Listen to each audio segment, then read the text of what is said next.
আসসালামু আলাইকুম, কেমন আছেন সবাই? আশা করছি সবাই খুব ভালো আছেন।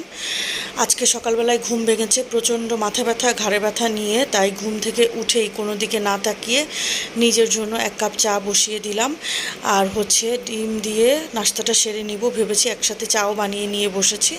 আর এই দুষ্টু বাচ্চাটারও ঘুম ভেঙেছে, তাই তাকেও নাস্তা করিয়ে দিচ্ছি। গতকাল রাত থেকে বলছে যে সে খুব নাকি টায়ার্ড ফিল করছে। কারণ আমি বুঝতে পেরেছি, কারণ সে বাসায় থাকলে তো একদমই রেস্টে থাকে। আর আম্মুর বাসায় গেলে মুয়াজের সাথে এত দুষ্টমি করে। মুয়াজ হয়তো বুঝে না, ছোট বেবি, কারণ তার ওই বুঝটা নেই, কিন্তু সাভাত বাচ্চাটা তার সাথে তাল মিলিয়ে দুষ্টমি করতে চায়। আর সে টায়ার্ড হয়ে যায়। এরপরে এই যে লক্ষ্মী বাচ্চাটা উঠে এসেছে। উঠে আসার পরে তার টি শার্ট দিয়ে সে চেয়ার মোছা স্টার্ট করেছে। আর আমিও একটু রুটি মুখে দিয়ে দিলাম তাকে।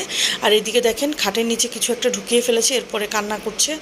এরপরে আমি বের করে দেওয়ার জন্য কতক্ষণ ঘ্যান ঘ্যান করলো, চলে গেল। এবার কাউকে ডেকে নিয়ে আসবে। এই ফাঁকে আমার ভাইটা এসির প্লেটগুলো নিয়ে পরিষ্কার করবে। গত মাসেই একদম ডিপ ক্লিন করেছিল, কিন্তু এবার আর বললো যে নিজেই ক্লিন করে দিবে। এখন এই মোয়াজটার জন্য পারছে না, সে টুলটা নিয়ে খেলা শুরু করে দিয়েছে। এরপর ভাইয়ের বারান্দায় আসলাম। এবার আসার পরে এবারই প্রথম বারান্দায় আসলাম দেখার জন্য যে এই সাইডে কি কি গাছ আছে। তো শেষমেশ দেখলাম আমার মা একটা নিম গাছও লাগিয়েছে। এটা অনেক আগেই লাগানো, এটা খেয়াল করিনি আমি এতদিন। আর এই যে এই সাইডেও অনেক বেশি শাকসবজি লাগিয়েছে। আর রোদের তাপ দেখে বুঝতেই পারছেন যে প্রচণ্ড গরমে মানুষের জীবন যা যা অবস্থা। এরপর কিছুক্ষণ বারান্দায় দাঁড়িয়ে আমি দেখছিলাম আর চিন্তা করছিলাম, আজকেও রোদের খারাপ অবস্থা, তার মানে গরম অনেক পড়বে আজকেও। ঠিক অনেক গরম পড়েছে। এরপরে মুয়াজটাকে দেখেন, মুয়াজটা এত লক্ষ্মী একটা বেবি, মানে সে কোনো খাবার দেখলে সে টেস্ট করতে চায়। এদিকে এসে ফিশকে সে ভয় পায় না, এত ছোট বেবি। আর এই যে তার মা ভয় দেখাচ্ছে যে ফিশ যাতে সে না ধরে। ছোট কাচকি মাছ এনেছিল আব্বু, সে কিন্তু তারপরেও সে দেখেন এই যে মাকে হাসি দিয়ে চেষ্টা করছে মায়ের মনটা গলিয়ে সেই ফিশগুলো ধরবে, কিন্তু তার মা তাকে ধরতে দিচ্ছিল না। আর আমি আবার ভাইয়ের বউ জিজ্ঞেস করলো চা খাবেন? আমি বললাম অবশ্যই, চায়ের জন্য কোনো না নেই, গরমকাল শীতকাল যেই সময়ই হোক আমি চা খেতে রাজি। তো চাটা নিয়ে বারান্দায় এসে একটু কিছু ভিডিও ক্লিপস নিলাম, ছবি নিলাম চায়ের কাপের। তো আম্মু আম কেটে দিল, সাভাতকেও খাইয়ে দিলাম, আমিও খেলাম। এরপরে আব্বু, এটা কি মাছ আমি চিনি না, কিন্তু এই মাছটা অনেক মজা, ছোট মাছ আর কি। এরপরে সেটা ছিল, সাথে শসা দিয়ে চিংড়ি মাছ দিয়ে রান্না করেছিল। আর গরুর মাংস ছিল, এটা দিয়ে দুপুরবেলায় খাওয়া শেষ করলাম তৃপ্তি সহকারে, আলহামদুলিল্লাহ। এরপর যখন সবাই ঘুমিয়ে পড়লো, সাভাতটাকে একটু পড়তে বসিয়ে দিলাম, কারণ মুয়াজ জেগে থাকলে সাভাতকে পড়তে দেয় না।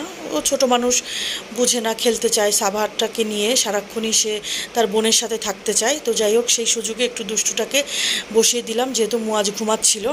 এরপরে সে হঠাৎ করে বলল, মাম্মা আমাকে একটু আইসক্রিম দাও। তো তাকে আইসক্রিম দিলাম। এরপরে সে বলল যে আমি লেখাপড়া করছি, তুমি টেনশন করো না, আমি লেখাপড়া করব, কিন্তু আমি আইসক্রিমটা এনজয় করে নিই। এরপরে এই যে দেখেন মুয়াজ বাবুটা উঠে এসেছে।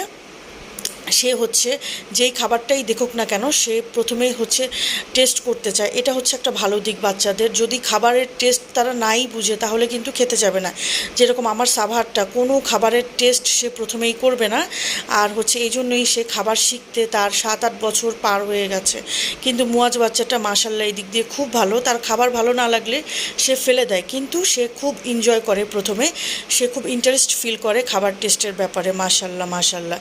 এরপরে পেঁয়াজু খেলাম, তারপরে আনারস খেলাম। আনারসটা যদিও তাকে একটু সামান্য আমি দিয়েছি টেস্ট করানোর জন্য। তো চা খেয়ে এরপরে হঠাৎ করে দেখলাম যে ভাইয়ের শ্বশুরবাড়ি থেকে এতগুলো কাঁঠাল পাঠিয়েছে।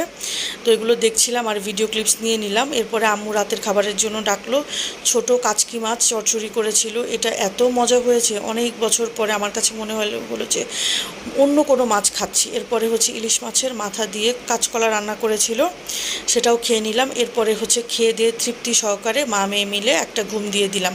তো আজকের ভিডিও এই পর্যন্ত। আল্লাহ হাফেজ।